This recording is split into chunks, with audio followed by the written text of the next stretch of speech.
Olá, bonitos! Como é que vocês estão?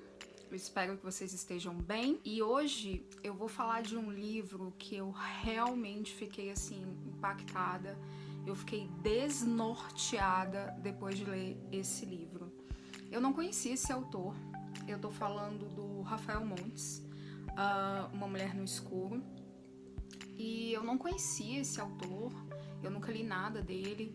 E eu andei dando uma pesquisada, eu andei dando uma sondada aí na internet, eu encontrei muita coisa legal. Ele tem um site muito legal, que eu vou deixar aqui na descrição do vídeo para vocês. E é muito interessante saber um pouco, entender um pouco da vida desse autor aqui. Bom, esse livro, ele me deixou completamente desnorteada.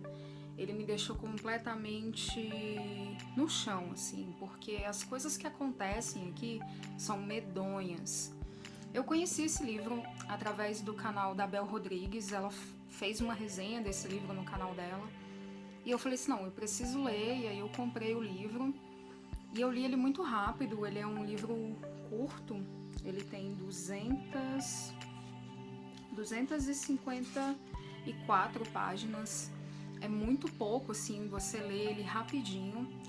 E do que se trata essa história? Bom, a personagem principal é a Vitória, e ela tinha 4 anos quando tudo aconteceu aqui.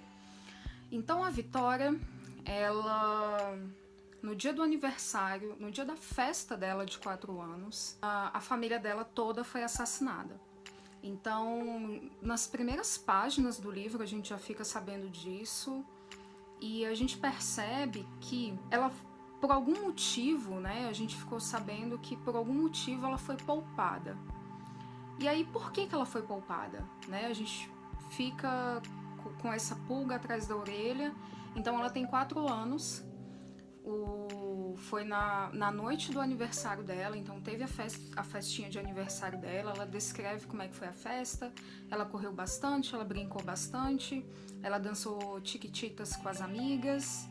E o narrador, ele descreve, né, a decoração da festa pela casa quando tudo acontece. E ela tá dormindo e ela acorda com o barulho dos cachorros latindo.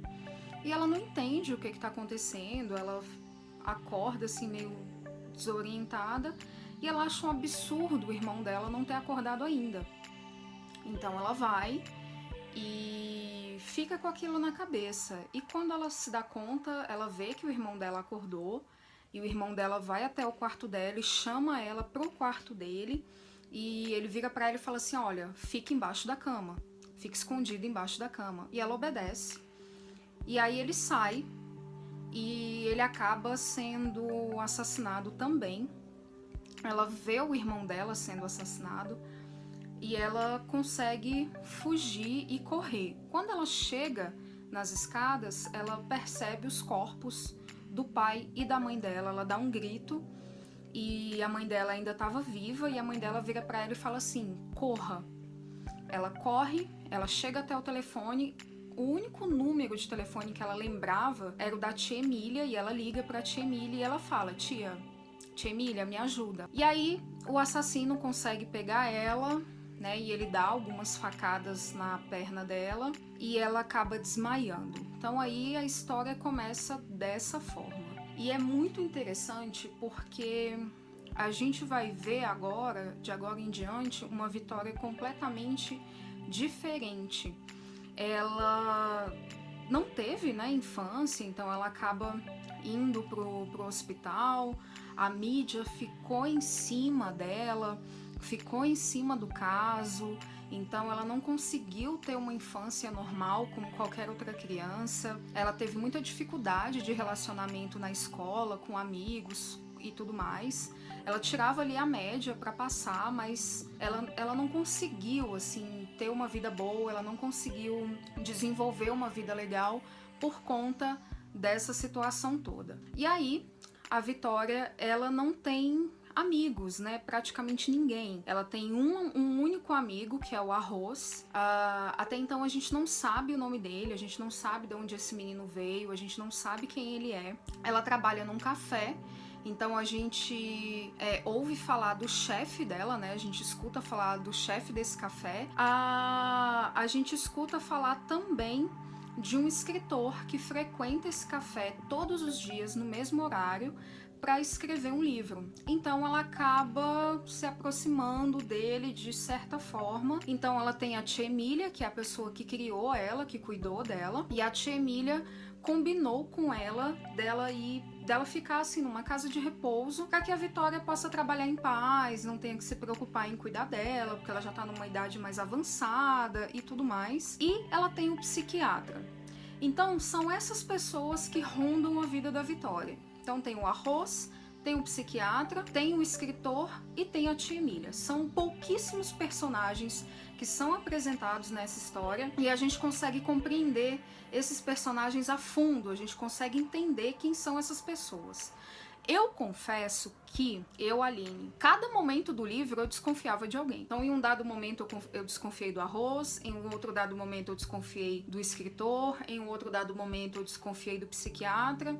E, inclusive, eu desconfiei até da tia Emília.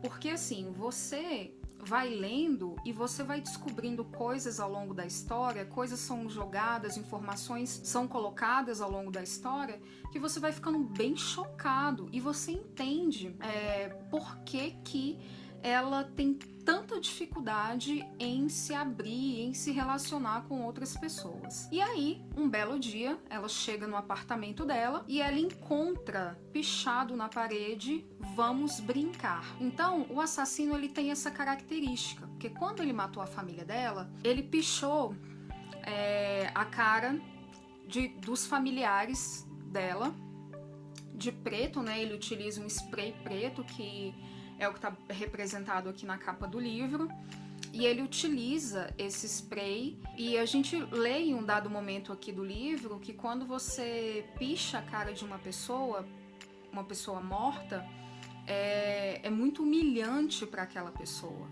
Então esse assassino ele pichou a cara dos pais dela, pichou a cara da mãe, do pai, do irmão, inclusive a dela, né, quando ela levou essas facadas. E aí esse assassino ele volta, ele consegue entrar no apartamento dela e ele picha a parede dela com essa tinta preta, escrito, né, "Vamos brincar". Ela fica desesperada, ela vai atrás do delegado, ela se abre assim para uma pessoa. Eu não vou falar para quem que ela se abre, mas ela se abre para uma única pessoa aqui na história e a gente fica intrigado, a gente fica tentando descobrir quem é essa pessoa, a gente fica tentando descobrir quem é esse assassino, quem é essa pessoa que está atrás dela, quem é essa pessoa que está tentando mexer com a cabeça dela. Então aqui a gente tem uma história de vários abusos, né? Então ela teve a infância roubada, ela teve a família arrancada dela muito cedo e ela tem esse abuso psicológico por conta do assassino de meados da história pra frente. Então assim, é muito triste você ver como que essa moça passa por tudo isso, é muito triste você ver como que ela enfrenta tudo isso. E assim, o que eu posso dizer é que esse livro ele é incrível, ele é muito bem escrito, ele é muito bem desenvolvido, tudo é amarradinho, tudo se fecha. E a única coisa, eu só dei 4 estrelas para esse livro no Scoob porque tem alguns assuntos aqui muito pesados, como violência sexual. Então, em alguns trechos aqui do livro me incomodou bastante. Mas eu acredito também que tem a ver com a questão da pandemia. Então, assim, eu não tô feliz com a pandemia. A pandemia tem mantido, né, a gente dentro de casa. Então, eu acho que se fosse em outro momento, eu não teria ficado tão mal assim. Então, se você é uma pessoa que tem problemas com gatilhos, esse livro aqui ele vai trazer vários. Então eu fiquei me sentindo muito mal depois do término da leitura, mas não porque a história é ruim ou porque o livro é ruim, a escrita é ruim, não, muito pelo contrário. Mas é pelo assunto que é tratado aqui, pelo assunto que é abordado aqui. Esse ursinho da capa, ele tem a ver com a história, então ele tá todo sujinho aqui de tinta preta e tem a ver com a história também, como que esse urso fica dessa forma. E o desfecho dessa história, assim, eu acho que não tinha, assim, um desfecho melhor do que o Rafael escolheu para essa história, apesar de ser medonho. Então, assim, esse livro ele é bizarro. Então, de novo, se você tem problemas, se você, né, assim, não tá num momento legal da sua vida, tá meio depressivo, tá meio... Não lê esse livro. Mas se você não tá nessa vibe e você gosta desse tipo de história, eu recomendo, assim, fortemente, 100%. E eu quero ler tudo que esse cara já escreveu, assim. Eu sei que ele tem muitos livros publicados. A história desse livro se passa no Rio de Janeiro. Então, quem mora no Rio, quem conhece o Rio, vai se familiarizar ali com vários pontos turísticos e vários pontos da cidade também que é mencionado aqui nessa história, que é mencionado nesse livro. E o fora, assim, que traz um quentinho no coração, né? Porque não tem histórias desse tipo boas só de literatura estrangeira. Não, a gente tem muito autor brasileiro que escreve muita coisa boa, que escreve muito material bom. E esse cara aqui, ele manda super bem em relação a esse livro. Bom, então é isso, tá? Eu recomendo fortemente, mais uma vez, se você não tem nenhum problema, não tá passando por nenhum problema, ou se você não está depressivo nem nada do tipo, eu recomendo fortemente esse livro. Leiam, que eu acho que vocês vão gostar. E esse livro, ele vale a pena também para você sair de uma ressaca literária. Então, se você está aí num momento que você está sem ler alguma coisa há bastante tempo, então comece por esse livro, que eu tenho certeza que você vai devorar e você vai sair da sua ressaca literária tranquilamente, ok? Então é isso, um beijo para todo mundo, eu agradeço quem assistiu até o final, e é isso, bye!